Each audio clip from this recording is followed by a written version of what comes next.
Hello and welcome. I am Phalla from khmertutor.com. Today you will learn one of Khmer consonant Lo.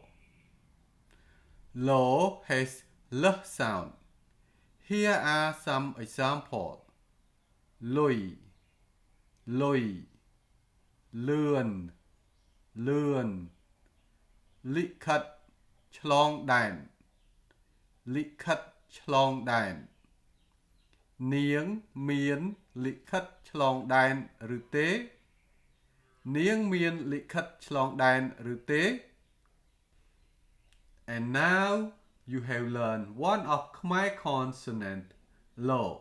I hope this lesson is useful and thanks for your support, subscribe, like and good comment.